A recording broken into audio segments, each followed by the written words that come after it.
So first I want to thank Gary Paul and Carla, my mentors, for inviting me to do this. Give them a round of applause. Also the AAOGC family, Rob, Carmelina, and Maya. Give them a applause. Special shout out to Project T over there in the corner. And I have love for y'all, even though I may be leaving soon. Oh, God. But I love you all. Everybody here today, give yourself a round of applause for being here. So first, since this is a day of transition, we're going to be talking about transitioning today, okay? First, we're going to start down at this end. I want you to say your name, your pronouns, how you identify, and your occupation. Just chill and I'll hustle on the block.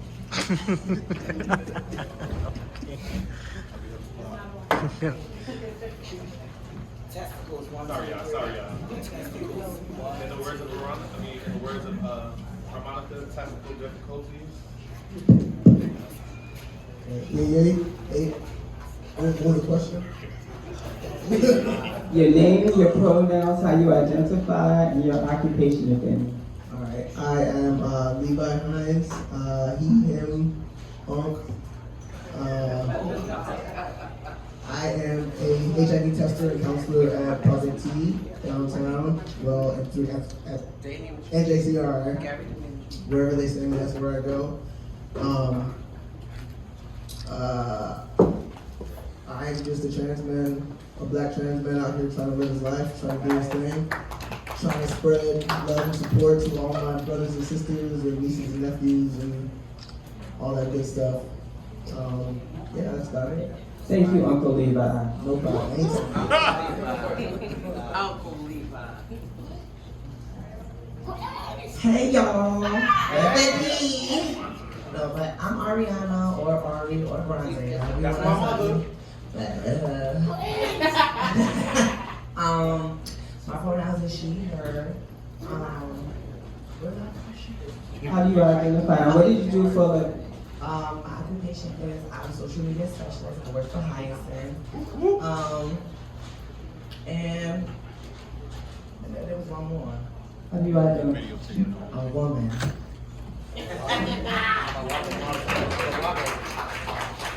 Good afternoon, everybody. Praise the Lord, everybody. Praise the Lord, everybody. But my name is Maya Williams. I do go by pronouns she, her, hers. I do also identify as me. And if anybody has an issue or a question about who me is, I'll be more than happy to give you a description on my hoodies that are coming out later this fall. Thank you. I also am a social media specialist, but right now I am a traveling musician. So I will be traveling to Spain, as everyone heard earlier. So I'll see y'all when I get back. Hey everyone, I'm Nayela. I identify as a woman. My pronouns are she, her. I'm her, and I'm a stylist.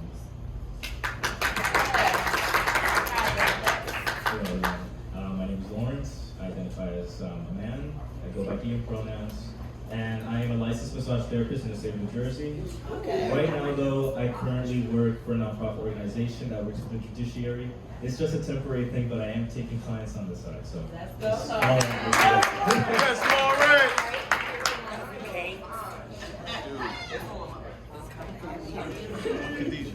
Hi y'all, I'm Deontay. I am the keyholder of New Jersey. And I identify as gender non-conforming, so my pronouns are respect. Just respect me, that's all I ask for, we won't have a problem. I am a clear counselor at NJCRI, and that was it, right? Oh. Hi everyone, my name is Kylie Reed. My pronouns is her, and I'm a full-time student at Rutgers, graduating in January with That's my right. psychology. That's right. So for the first question, I want to ask, what or whom influenced your decision to transition? That's actually a two-part question. And did you find it easy or difficult as the decision was made? I didn't have any influence growing up. I don't have any influence now, actually. What made me start my transition, so that's always who I was, and my circle was different from others. So it's just like, who gave me the tools were the streets. But other than that, yeah.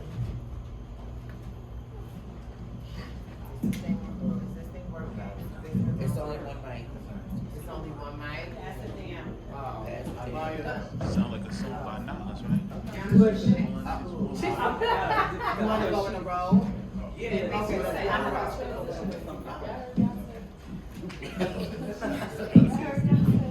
I apologize. Cupid.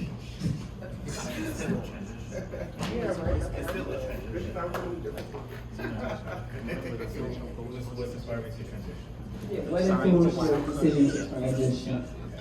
Well, I would say nothing really influenced me when it came to someone. It's more of like I myself have always felt different because I have had dysphoria since I was young, since I was 5 years old. And ever since then, I knew something was different, but I didn't really pinpoint it. All I knew is I was just so uncomfortable in my body, and I'm just like, why the hell am I feeling like this? And I just remember watching somebody on YouTube who was a transgender man and said that he transitioned, and I saw his progress. I'm just like, wow, yeah, that's like I feel like that too. But it wasn't because of him. It was just because I felt uncomfortable in my body, and I knew that I was uncomfortable with the idea of being a woman and growing up to be, someone's wife and things like that. That just made me uncomfortable. So I realized I would feel more comfortable as a man, and I still am. And 7 years later, there's no regrets, and I'm so happy for everything I've done. And I hope that others out there too realize that, that transition does not mean having to transition from male to female, female to male, or non-binary to whichever. It's a transition in your person. It's not only just gender transition, it's also a transition of opening your mind, or just like being educated. But yes, that's inspiring me. For me, I'll piggyback what he just said. It was myself. But I remember I was out to dinner with my biological mother one time in the city, and I was about probably 10 years old. And I see this trans woman in the store with her, at the dinner, the restaurant with us, and the fire just lit, I see myself, and she acknowledged me as a woman too, and I was only 10 years old, so since then it just in my mind and in my life to be who I am. So I started taking hormones, and I believe I was 21 when I got my first hormone shot. It was by a young lady. She was in the ballroom scene. She was dating my cousin at the time. And I was already growing up, and I always had feminine features. I was always chubby, had a little bit of extra meat here, had a little bit of extra meat there. So when I went to one of the events and everything, the young lady, she was like, oh my goodness, you look so kind. You look kind. I'm like, well, what does that mean? She was like, you like a real girl. You like a real girl. She said, are you on hormones? I said, no. At that time, I was uneducated to know exactly what even transgender was. So as I, went on about my business, I took my first hormone shot. And that's what started my transition. That's what started me getting into the understanding and the knowledge and educating myself, because I was uneducated to understand what transgender was.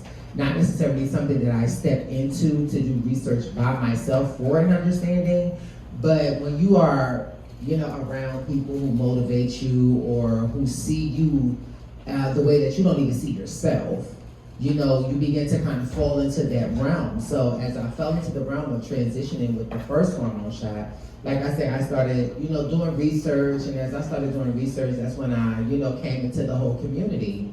And it was, at first, it wasn't very receptive. The trans community can be very, very harsh. Especially if they don't know you, especially if you're not up to the standard in which you should be looking, it can become very, very harsh. But as you begin to do research and as you begin to define who you are, so I basically just took what someone said to me and instilled within me and used it for my better. I used it for the betterment, I used it for education. I used it, to become a better musician. I used it to become a better educator, and let people know specifically that transitioning is not easy, but it's not hard.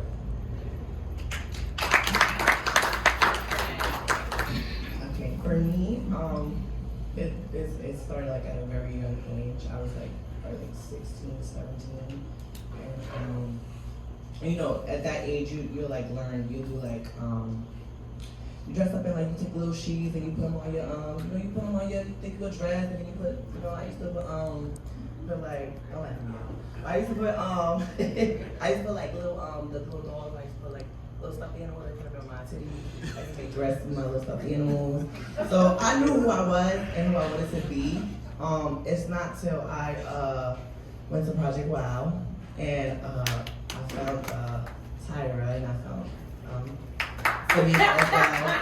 And looking at them actually gave me a motivation to like, okay, like I know who I am, I know who I wanted to be, and seeing just me being young and seeing another trans woman, it's like, okay, like I can do it. Like this is who I am. Like okay. So the journey was hard because like my auntie said, it does get hard in the beginning because you could look clocky. Some girls are fishy and some, really bricky, and it's okay. It takes time. It always tell you to take your time and take your vitamins and your waters and stuff like that. But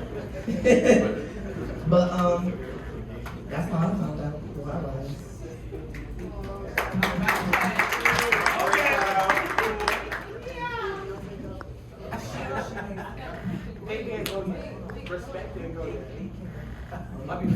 All right, sorry. I got her. All right, my fault. All right, what was the question? Uncle Levi. What or who influenced your transition? Okay. I wouldn't say anybody influenced my transition. I grew up with a lot of what are yous and, so I grew up pretty masculine as a female. When I came out as lesbian, I guess you could say, when I was about 18 or so, did that for a few years. I realized at that time, I was like, studs are kind of whack, it's not really where it's at.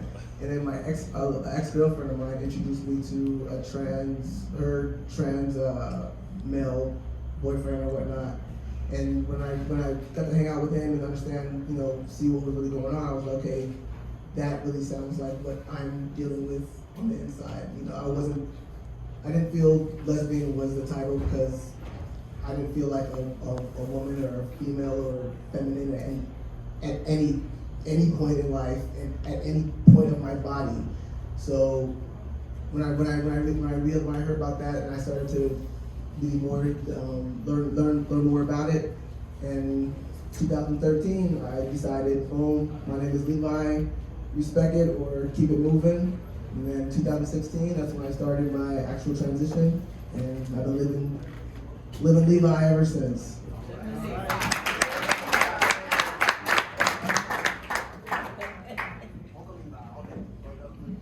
All right, Beyonce, since you're the only GNC on the panel, I have a special question for you. As being someone who is gender nonconforming or GNC, do you think there's a major separation in being GNC from being trans, or do you think it's all together? How do you feel about being just thrown in with trans? I feel like GNC is kind of on the journey to becoming trans because when you're born a certain gender, right? But you have to figure out what that is and what that means to you. So when you go through something and the gender you were born with is not who you are, that's when you're into the phase of transitioning, as you stated earlier. So being that, that's when the non-binary comes in. You're trying to figure out who you are. You're trying to figure out what gender you want to be. You're trying to figure out what clothes you like, where you want to shop at, all that kind of stuff. So that's when the difference of the name change come in and just how you want to show yourself. So I think that it's definitely on the journey to becoming the butterfly that you truly are going to blossom into. So I would say it's a part of the journey. It's not the end all be all. Do you think there's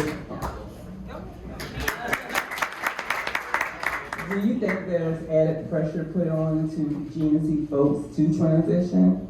There's definitely added pressure for me because I don't get in drags often, but when I get in drags often, the world wants me to stay in drags because of the fact that I have really feminine features as a boy and as a girl. So for me, I didn't feel the heat of wanting to transition or even thought about transitioning until I came into ballroom. Being in ballroom, the pressure has definitely been on me, and still to this day, to, girl, just transition, just put a wig on, it's gonna be all right.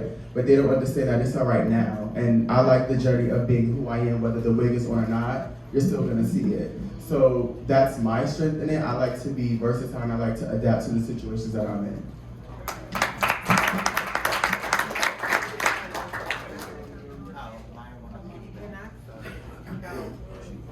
It's kind of like when you're a child in the womb and the doctor has not yet necessarily given you a particular sex, but as you begin to nurture, because some people who are not easily influenced, and I'm glad that Yonsei is actually one of the ones that stands their ground when it comes down to who they are, because a lot of us as transgendered individuals, sometimes we can take a stance a little bit early without even understanding the specifics of where we're going in life and how that's going to affect us. Because we don't know, if by taking that one hormone shot, we could have had a totally different occupation.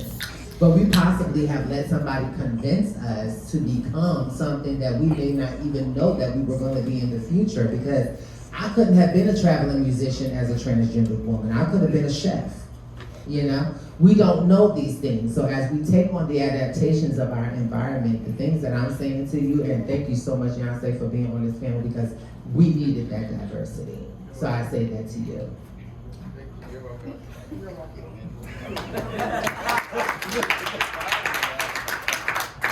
My next question has something to do with the social determinants of health.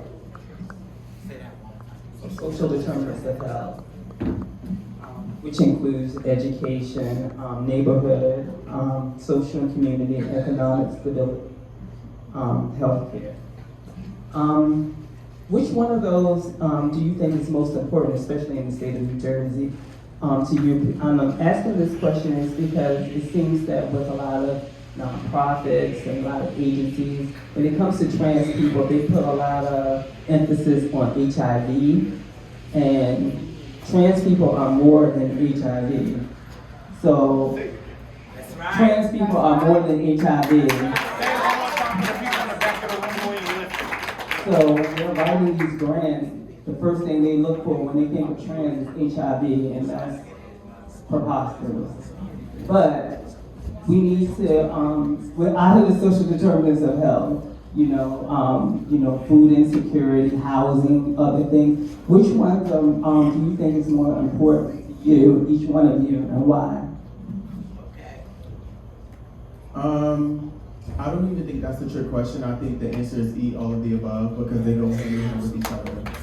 So I feel like now, let's just be honest, being gay or being in the community is kind of like a trend now. So it's like everybody wants to do this and everybody claims they're this when you don't even really know what that means or what that letter in the alphabet means. So I think that the more education, and it's our duty inside the community and outside the community to just spread the word, especially to we're talking about, the transgenders today, to really just educate that, because personally, I strongly stand on being a GNC, because I know for a fact I'm not strong enough to be a trans woman. You get what I'm saying, or anything of trans experience, because I see what you guys go through, and I know what I go through as just this. So I can only imagine, you know, doing the whole 720, 360 of just becoming a whole new person. So I literally just took my hats off to y'all and just, you know, praise y'all every moment that I can get.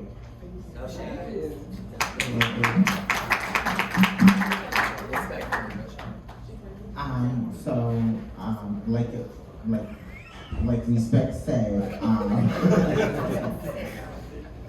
we have to. I think it is all of it. You know, I'm a person in New York City. Like 4 or 5 years ago, I fought for. In New York City, housing stops at 24 in certain housing, and I was one of the people to make New York City change it to 25 for housing, for them to have more services and stuff like that. Because, you know, if you are homeless, get diagnosed with something, or, you know, and having a mental thing, you know, all of it is going to break you down in the worst way, you know. So it is very important to have all of it together. And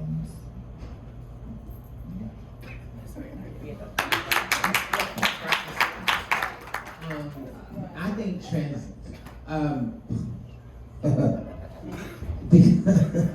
I'm sorry. Can we repeat the question at this point? It's not just. Right. Based on this, the social determinants that which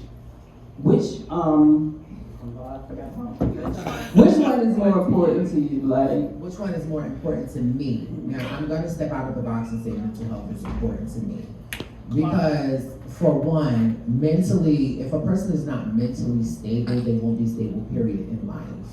And there are certain things that the brain reacts to when it comes down to scientific diagnosis. It's a certain thing that the brain reacts to that you have to take control over in order for you to have some type of stability or substance within life.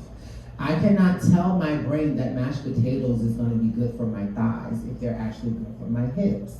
You know, I mean, because if I eat some mashed potatoes and it goes to my thighs, but I want more hips, I got to now change my mind and eat something that goes good with my hips instead of my. And the thing about it is, when people go through changes, the person that I was at 10 years old is not the same person that I am at 21. So I have to understand, just like Tyree said earlier, within the what can I say to my 10-year-old self, I would say to them, behave. Or I would say to them, you're okay. I would say to them, it's okay to be the smelly kid in class because you're not going to smell at 21.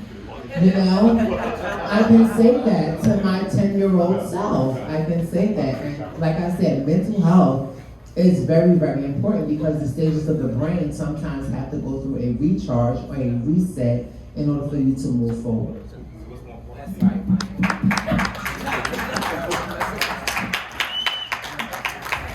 Well, that was the right answer. Wait for the hill.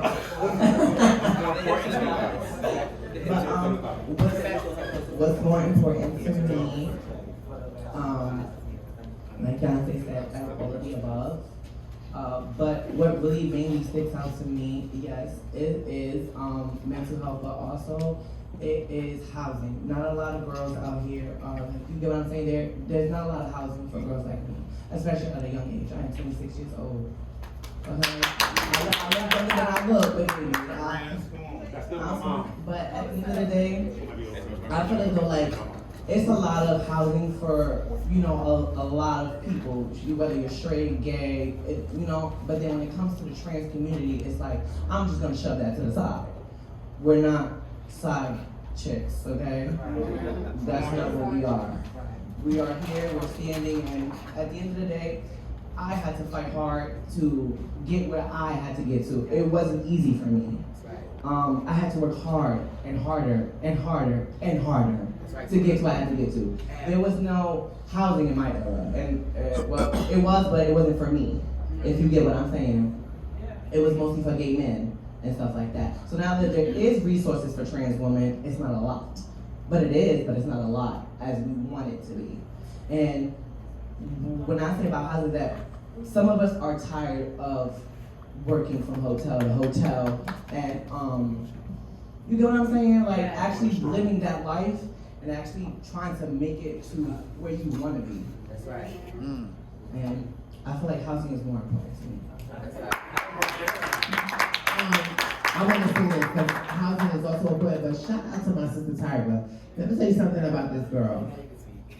So, I'm sorry, I'm gonna give it to me, but I'm gonna make this real short and I'm gonna make this real sweet. When I was actually on the street, I had started living out in the Hotel Riviera, and Tyra was the one who came and she stayed with me. And Tyra went on my journey with me for 6 years. 6 years she went on that journey with me, and we moved out, and she ended up getting housing, and she let me come stay with her. And I said, okay, so I'm gonna go stay with my Tyra, until it was time to give out. So, back to give out on this mic. But shout out to my girl Tyra.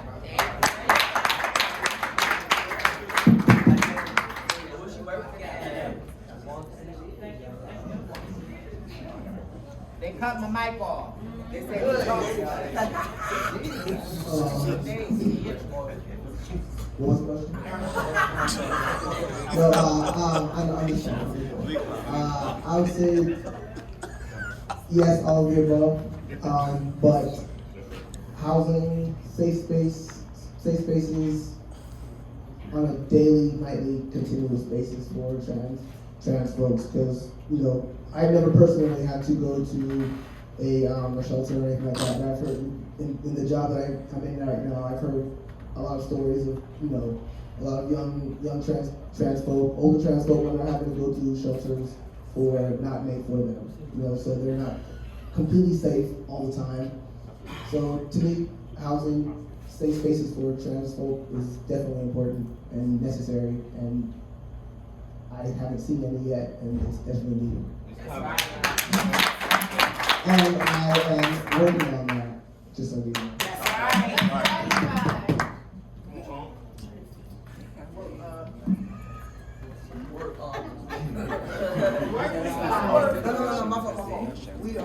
That's right. I think you're talking about immediately in the city. Oh, Okay.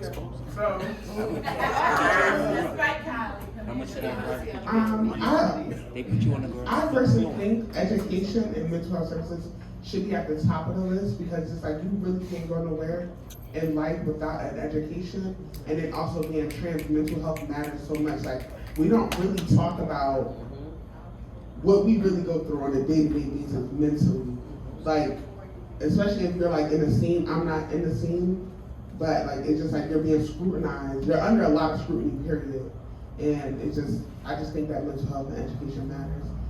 Sometimes you get caught up in this life that you forget like actual morals and boundaries and just life.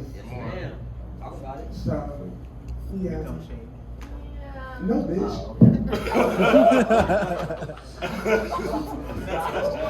She work in progress.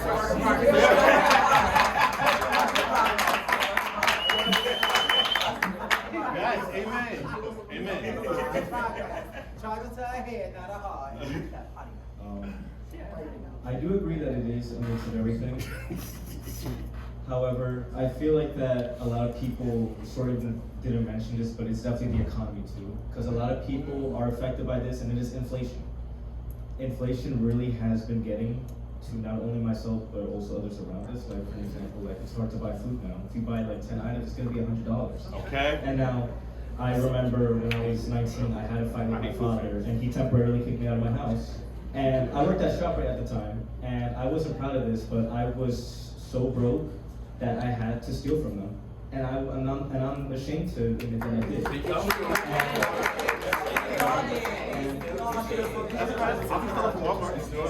And the reason why is because my check, I actually had no money because I used it for school to become a licensed sorry. Even though I know that, like morally it was not right to steal, like I didn't really have anything, and I still did not tell my biological mother or father that I stole from them, because I knew that they would kick me out permanently if I even did. I know. I told my trans parents who is Imani and Elijah. But it's still something that I really am not proud of, and it's still something that I see guilt in. but it's because of the fact how people do not treat us like humans, you know, like we don't have shelters. Like you see women's shelters, you see men's shelters, you see homeless men's shelters, homeless women's shelters. You don't see a lot of LGBT like homeless shelters as well as like trans shelters in general. And we're ignored by society. Like we really are. We have no rights. We're getting everything taken from us, and we're not even doing anything. It's bad apples that like come out of nowhere that get the most attention. Yet when a good trans person is actually doing something, they don't get any recognition whatsoever. And it's unfortunate. But like in general, like especially like mental health for trans people, you don't see anything offered to us. And the only thing that like we get associated with is gay men because of because of HIV. Like trans men are not gay men. Simple as that. We're not. Thank you. And trans men are not lesbians. Simple as that. We are our own community, and yes, HIV is important. HIV is in our community, but we should not be associated with a virus. We should be associated by who we are, what we have done. Yes, we are LGBT. We have fought to be our own group and to be recognized in our own group, and it's unfortunate that we do not have these treatments or have these like basic things that we need to live. Yes, sir. Yes, sir. Yes, sir. Don't worry, we all steal food from ShopRite. And Walmart. And Walmart. Get you a DVD. Can't wait to African New Year. That mugshot. Say cheese. I like that one.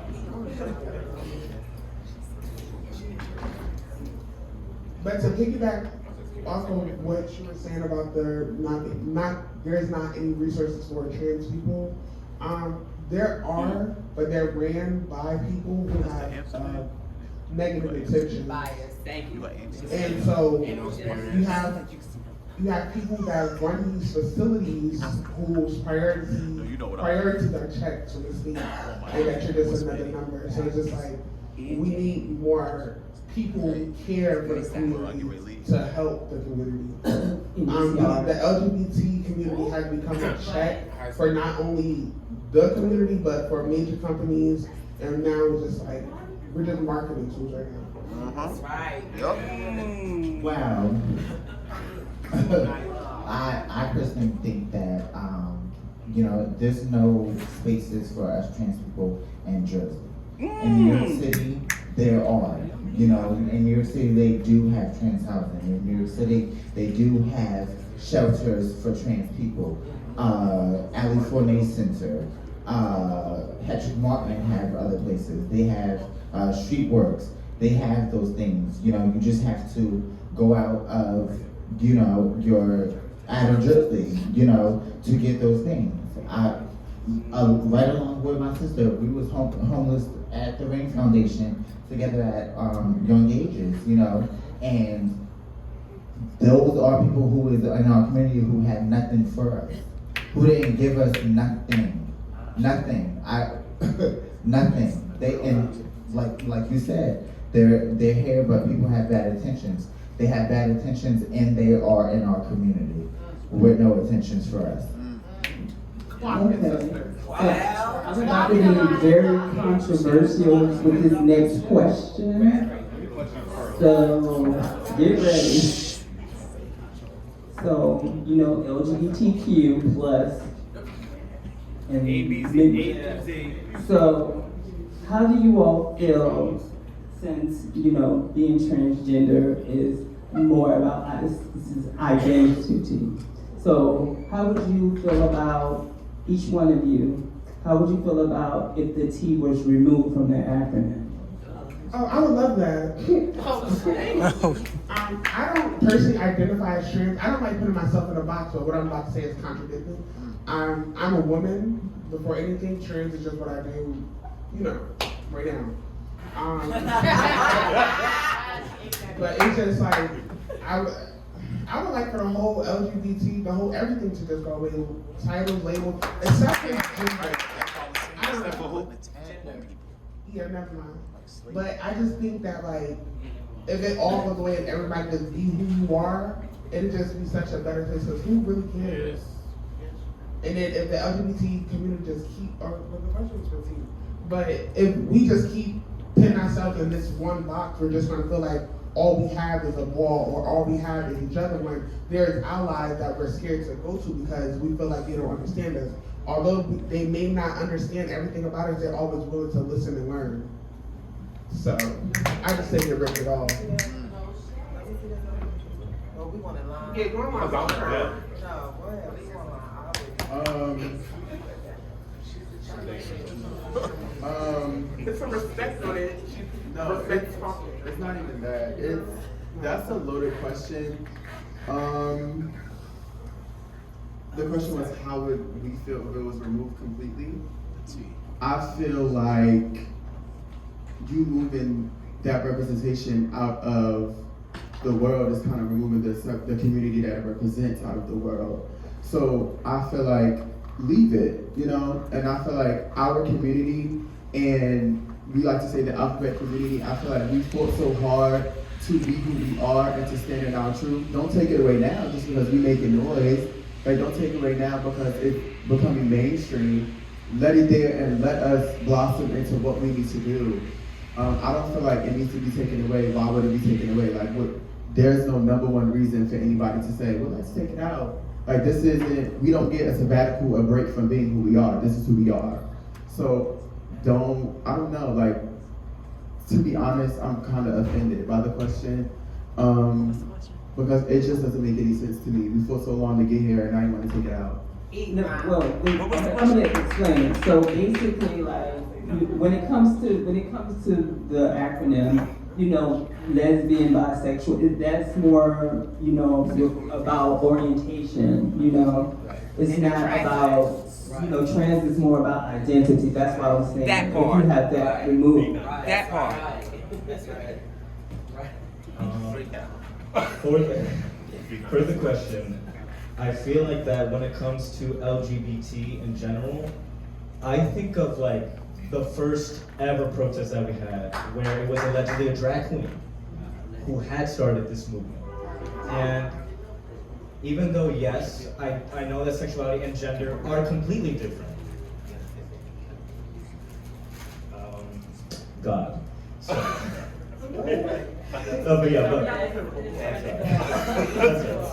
But so even though sexuality and gender are different, I feel like that the movement together started because we saw something in common, that we were born this way. Simple as that. We were born different, and that's fine.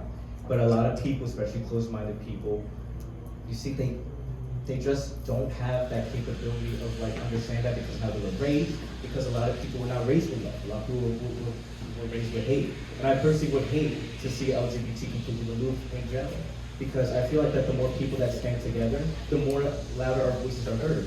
But I do, however, want LGBT to not be like a big deal in the future. I want it to just be normal, just like, yes, we are different and that's fine, because in general, we are all different. Like, we all come in different shades of color, we all come in different shades of who we like versus who we don't like, etc. And in my opinion, I would just feel devastated if, you know, the team was removed, the LGBT, because it was our gay brothers and gay sisters that helped us to become and to have our voices heard. You know, and to be removed, I just feel like it would just be a disrespect to them, because they did fight for us, for our voice to be heard, and we were brave enough to finally like speak. But that's how I personally see it. So how I personally feel is that they fought for their part. They did not fight for us. Okay. The gays, some of them, and stayed in that fight, but they fought, they left when they got their rights to marry. They left when they got their rights to be open in society. Okay? They fought to a certain extent. There are people that some gay men that stayed and fought with us until this day, yes. Let's not take that away, but majority of the people, once they got their rights, it was out of the door until this day. I seen a video the other day of a gay man saying that he's tired of seeing gender non-conforming and trans people in this world on YouTube, on Instagram. A white gay man at that. I was disgusted the fact that these people were sharing stuff like that. Me personally, I am at it's bittersweet. I would love it to not be able to walk down the street and I get catcalled or get ran at or yeah, sometimes it's fun, I test my realness sometimes, but no shit. I test my realness, I get in the car, I just do all that, but yes, I would love sometimes to be able to walk down the street and be fine, go to the store and be fine, But yeah. And then I would love to be seen in the light that I am in life, so I won't have to feel like I have to hide or not say nothing of who I am. It could just speak for itself.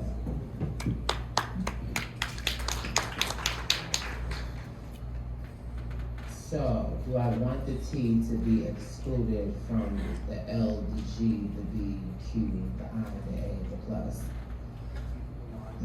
So,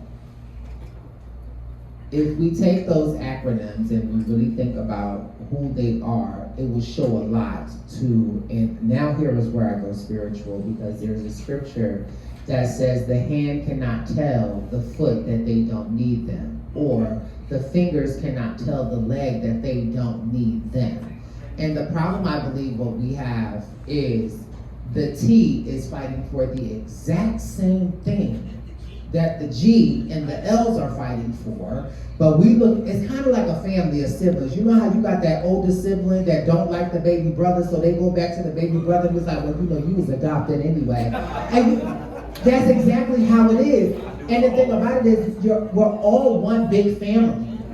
We're all one big family. I'm not gonna tell nobody that they're not gonna be a part of I'm not gonna tell my sister.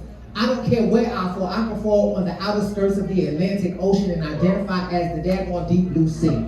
But if I'm going to sit here in front of you and say that you are my family, then you are my family. I'm not going to tell you I don't need you. Because if at the end of the day, when I was homeless, my sister picked up that phone and said, baby, now come sit on this couch. Or if I was to go any place, my brother, oh, come with me to church. We need this. You understand what I'm saying? It's about the empowerment and not breaking down. We have biases in our own community.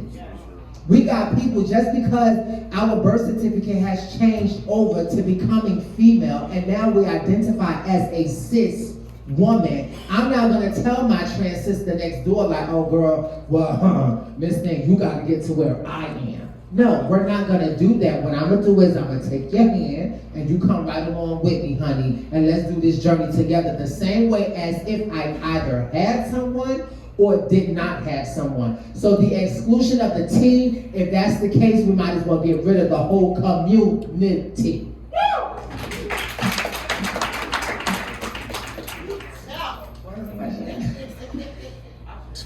How do you feel about having the T removed from LGBTQ? Do I feel like the T should be excluded? No, not should it be. What would you do if it? Well, to me, let me choose my words correctly. Hold on. What's your name? Hold on, let me think.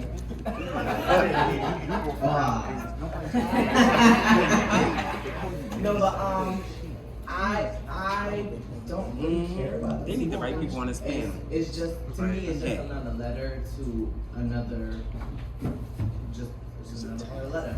To me, how I feel is like, if I know I'm a woman, I'm a woman at the end of the day. I don't care how anybody tells me, oh, well, you're not a woman, you're just a trans woman. Like, gag, the other day I was watching something and she, there's this cisgender woman and she, she's all for it, all for, she's like an ally. She loves the trans community and whatever the case may be. One of the trans girls got into a situation and with another cisgender woman, and the girl was like, oh, well, you shouldn't be hitting no real female. You get what I'm saying? You're I'm gonna use the word, I hate it, but tranny, or transsexual, or what's another word for? Transvestite. All the other wrong words, you get what I'm saying?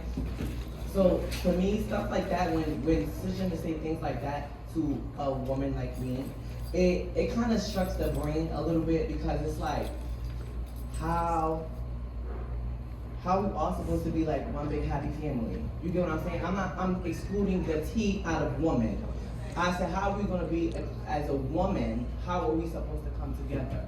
If you get what I'm saying, because there's always a diversity everywhere you go. You could be gay, you could be a lesbian, you could be G and C. It's still a diversity. There's still barriers that we still need to overcome. So things like that, like I said, the T to me, I don't care for it, even if it's there or not there. At the end of the day, I see myself as a woman. I see every last person here as who they are and who they identify as. It shouldn't make no difference, or it shouldn't affect anybody about, just because it's just a word to me. It's just a word. Sticks and stones, they break my bones, but words may never hurt. So the T and the whole LGBTQIA Johnny John, I mean, I'm not really one to be consumed by the whole rainbow thing anyways. To me, it's all about unconditional respect. Like, you don't have to like me, you don't have to love me, but you have to unconditionally respect what I do, how I live, and how everybody lives, and how they live their life, and how they do what they do. And, as long as they're hurting nobody, which we in this room are hurting nobody by living our lives. So to me, it's all about unconditional respect. I don't care how you live your life, as long as you don't disrespect how I live my life.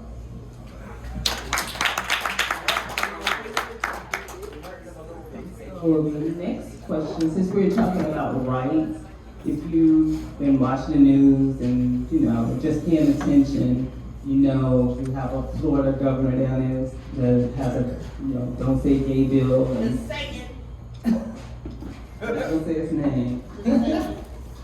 But you also have trans rights that are they're trying to roll back. Individually, how do you all plan to advocate or combat that? Besides just voting.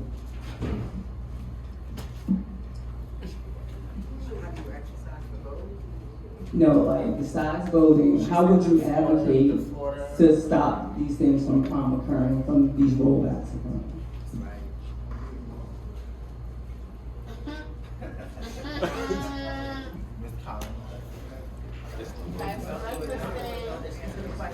I just feel like if we as a community came together and showed the others, well, first of all, let me say, politics is gonna be politics. No matter who we vote for, who we march for, blah blah blah, it's gonna happen. Like, shit's already written in the stars. So if us as a community come together with unity and actually come together, I feel like they'll have a little bit more respect. It's just like the black community. We don't come together. We don't come together. So if we came together and came as a united force, things would be different. But since we're so divided and we have these letters dividing who we are, and it's just deeper than just politics.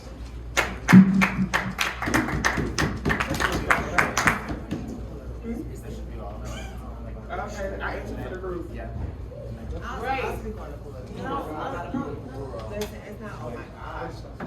Well, me personally, I fight for that anyways, but I don't live in Florida to be affected by it, and it's sad to say that they are, affected by it living there, but like I said, if it ain't nothing there for you, get up and leave.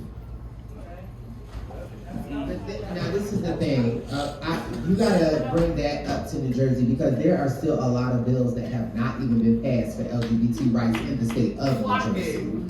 So if you really want to talk about Florida is cute. Florida is a retirement state. So if you've done all your work and you've done what you wanted to do and you want to go to Florida and live in a nice, 40 acres in a mule's house, then by all means have fun. But there are still bills that have been passed that we don't even know about. Even the Bab Superstein bill that was passed According to the governor's state of New Jersey, for those who do not know, that you can apply for a birth certificate with a gender marker before sex change assignment surgery.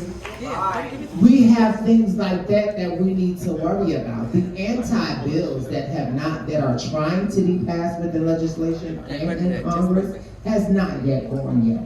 So I think for y'all to be sitting up here, and this is why the T in community, because really, if we go back to what this young man just said, how Marsha P. Johnson was the forefront of the Stonewall, and how do we identify Marsha P. Johnson as trans? So if you want to take Marsha P. Johnson out of the situation, then that's taking the entire T out of the situation.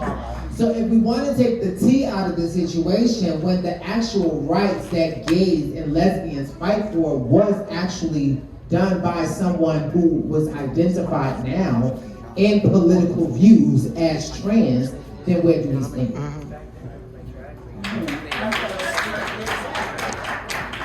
All right, in the spirit of today, name one transgender or non-binary person that you would consider to be influential and they're no longer here.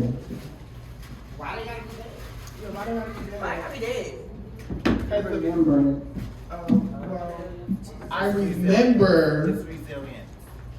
Now, it's resilient. No, but you were the question. No, man. I remember when I first met Maya, my auntie Maya. I remember when I first met my auntie Dawn. I remember when I met Tyra Loudass. I remember. Those are things that I remember. When I first met Maya, she just always poured the education onto me. I think that's another reason I'm so hard on the school. Tyra told me to be who I am, and Dawn told me to stand, put your foot down, with any and everything in every aspect of my life. So these are things that I'm gonna always remember from these trans women of color. My mother, personally, and my mentor is Amaya Scott. She is the forefront for me.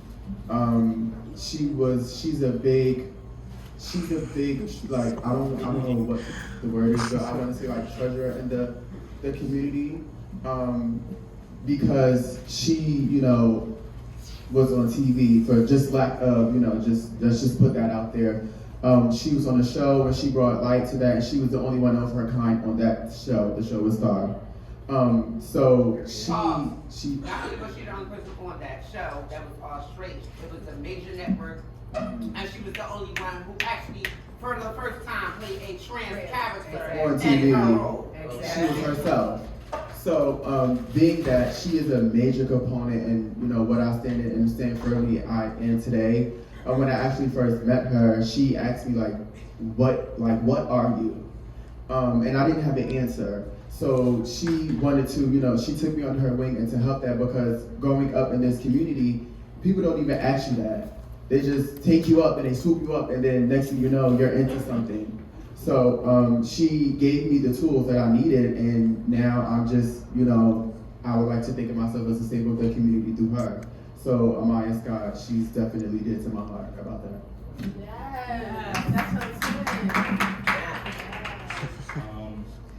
There was one trans person who really influenced my life, and it was actually someone I knew in person. And a year ago, around November 10th, he passed away. And I remember Cedric and I actually went to his funeral. His name was Luca Myron Joseph. He was the first ever trans man around my age who I met when I was 14 at the time, and I went to Hudson Pride. Hudson Pride. And it was just a group organization I was invited to by my best friend who was gay.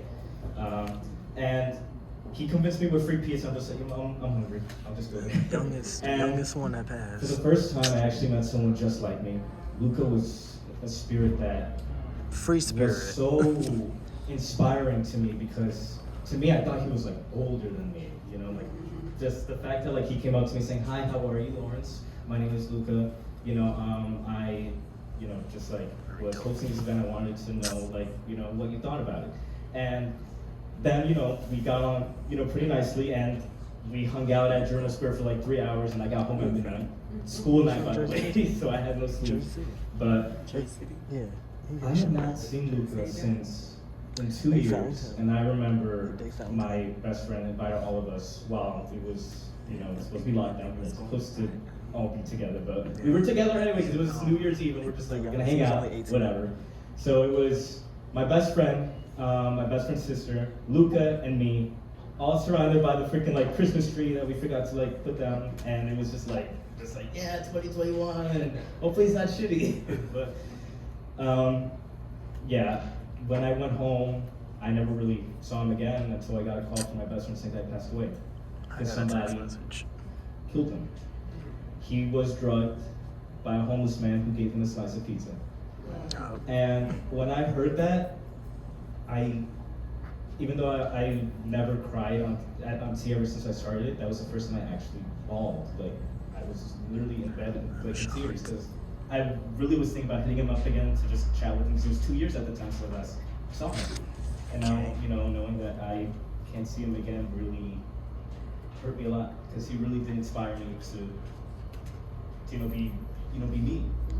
And he never was able to start T, and he was only 18 when he passed away, and he was 1 year younger than me. He just turned 18, and that, it just hurts because I want to live on for him, to spread his story, to spread his truth, because in reality, a lot of people don't really know, like, this young man, but he died in his case was even looked into. Yeah, no one solved his case. Nope.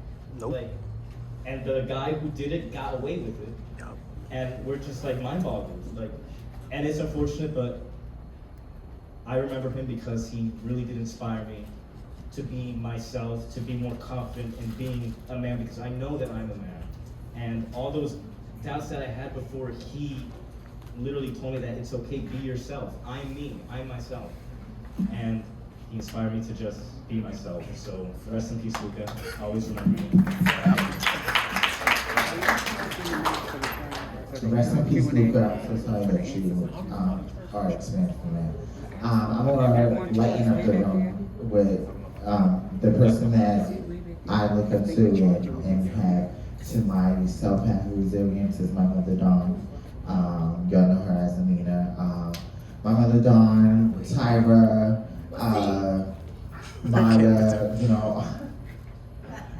all of the women that are, here today to help me be who I am, and mold me to be who I am in every type of little way. But my mother more forced a lot of things into my life since I was younger, and my father.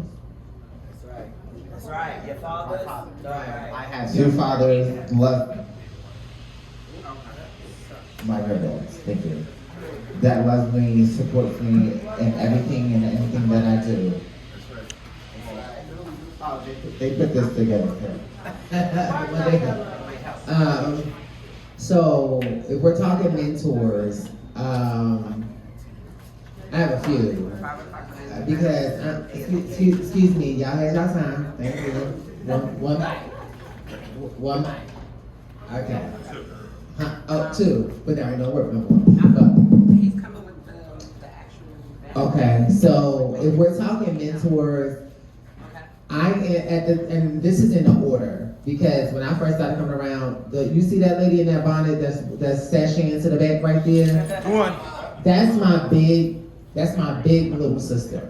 Like, one thing after Nyla has two fathers, I have two fathers. Our fathers know each other. All our fathers know each other.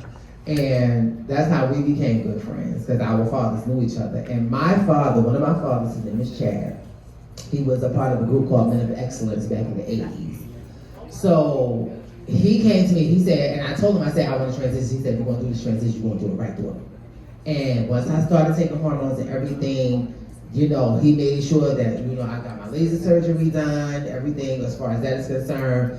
But as far as networking, communications, all things trans, Miss Dawn, do not play when it comes down to the efficacy. Even Big Sis Khadijah right here, they do not play when it comes down to the advocacy of trans women. Only because of the simple fact, like for real, that's the old school. Joan is like more of the new school, but Tyra, she's new school. So, you know, they all. Don't play with OG. Well, she's new school OG. You know, she OG new school. She new school. She OG new school. You understand? She OG new school. Deej, that's body, that's OG old school. You understand what I'm saying? Like they been here, they paved the way for the world.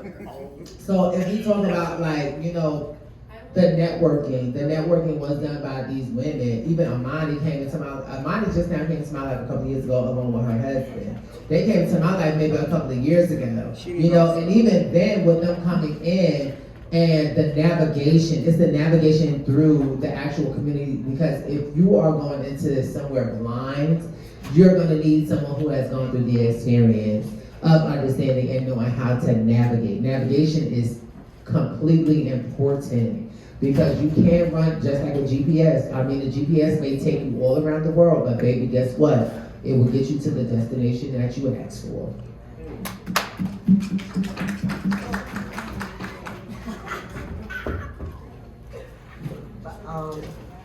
Right. So since we talking about mentors, right? Let's see, who were I mentor? I came out like 2016, 15, right? That's when I saw who.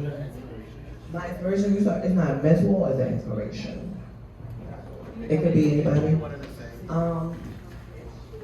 So it's Tyra, of course. That is the first person. Tyra. She was might as well be my Y'all trying to get her boyfriend. But no, but when I first started, like I said from the beginning, when I first started my transition, I started at WAC. So the first person I met was this lady right here. So she guided me through my transition. She was like, no, daughter, this is what you need to do. Take this, take this, take this, take this. You know what I'm saying? And I want to thank her. I haven't had a guy. I want to thank her only because I wouldn't be the woman I am without the inspiration. Because she worked hard in nonprofit organization, and she is the reason why I'm working in a nonprofit organization. She is my inspiration to where I want to, because I always told her like, Mom, I want to be just like you. Oh girl, this work is too hard for you, girl. You too young, you do know about what you're doing, girl. Stay young, do what you do, be the books, and keep it pushing. But Mom, that's not what I say. And that was the end of that story. And look at me now. 6 to 7 years later, I'm a grown woman working for a nonprofit organization just like how she taught me. And I'm here. I'm alive. Hallelujah. Oh. Alright. So I would say my mentor or whatnot would be Miss Imani Hayes, of course. Oh my God. Imani, oh my God.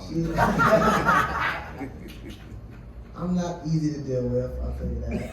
So, I mean, she's been able to keep me in line and, you know, keep me down, because I be tripping sometimes. But at the same time, she teaches me a lot. I learn a lot just from watching her do what she does and serve the community and just spread the love all over without even, you know, without y'all even knowing that she's doing whatever she can for y'all. So she just makes me want to do more, and that's found me right there, Sister Imani. All right, so we're about to wrap this up. So I want everybody to pass the mic. So basically, I just want for a party. What advice would you give your young trans sister, your young GNC sister, brother, or your young trans brother that's coming out? What advice would you give them? I would think the next generation, stay in school, Did you got it? Stay in school. That's right. Yes. I'm not gonna say, and I'm also gonna just surround yourself around everyone. Yeah. It's important to stay exclusive, but surround yourself around everyone. Don't just stay in one group, because you never know who or what or how or where or when things can happen. That's right. So stay in school, surround yourself around people. It's good for character development as well. And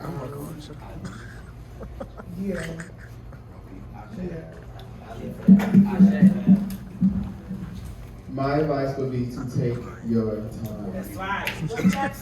Take your time, no matter what walk of life you're doing. Take your time. When you rush it, it never comes out the way you thought it could be. And even if you're at the top, you could be higher if you just would have took your time. There's just a lot of, the new generation is just growing up so fast, and they want to be the it girl, the it boy, and everything's so fast. When they don't understand that the stage where you're baking, that's going to be your best stage.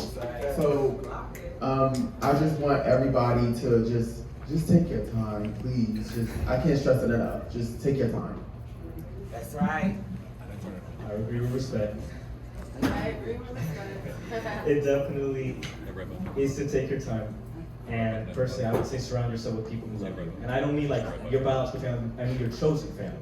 Because my biological family, they all left me. I only have my mother and father. And my chosen family is always here with me. Just like my mother, Mommy, just like my father, Phil, just like my brother, Chris. So just, everybody there who I love, I surround myself with because I know they're going to support me and I know they're going to keep pushing. Just keep pushing. You are going to make it. Just don't give up and don't surround yourself. Don't isolate yourself. Because that's what I did, and trust me, don't do it. Don't. Just surround yourself with people who love you. You will do it, and please take your time. You don't have to rush. You have all the time in the world, literally. You have 89 years, I think. Yeah. Thank you. Yes, sir. Yes, sir. Okay. What they all three said, stay in school, take your time, surround yourself around good people that do love you. I do. If I'm not around them, I ain't around nobody else. You see them, you see me. But love yourself. Love yourself. Okay. Love yourself. Know yourself. And know that your answer is only within yourself and the people who love you and who want the best for you. That's right. Okay? And, believe whomever you believe in, God, the higher power, whatever, and follow by that and just pray. And, once one person do you wrong, trust and know who they are to move accordingly and to move forward within yourself.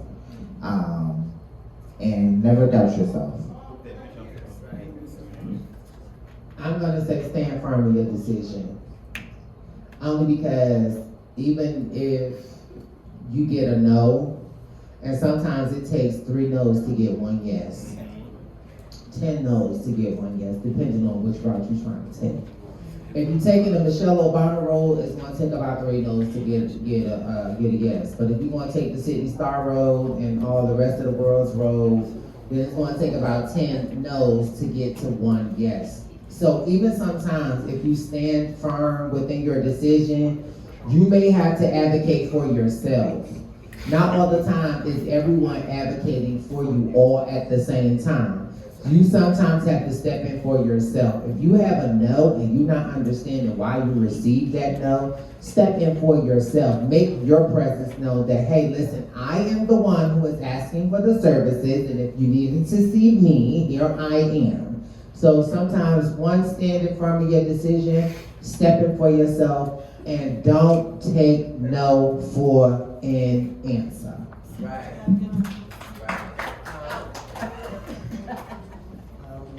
The advice I'm gonna give to the younger generation is more so of live in the moment, live your life, and stay positive at all times. Be strong, be powerful, and succeed in life, and follow your goals that you want to meet in life. You get what I'm saying? Everybody has a choice. Everybody has a life, and everybody has a destination. Go ahead, Mom. But you know, because I'm a mother and I tell these things to my kids every day. Live your life. You know what I'm saying? Live in the moment. Keep pushing. Keep doing what you want to do. Thrive. You know what I'm saying? That's just it. That's right. He old. Oh shit.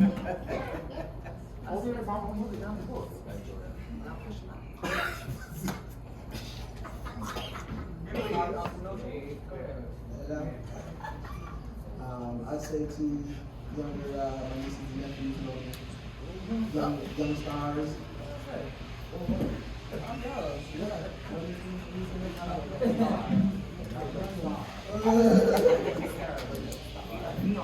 I would say just do you know what I mean? Just live your life.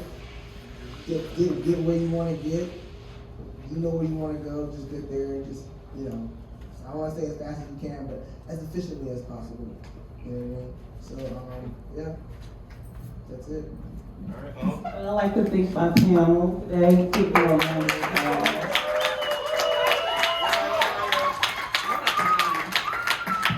Imani, She ain't no we got a diva. cue before you dismiss them. We got a cue in there. You ask them the safe questions.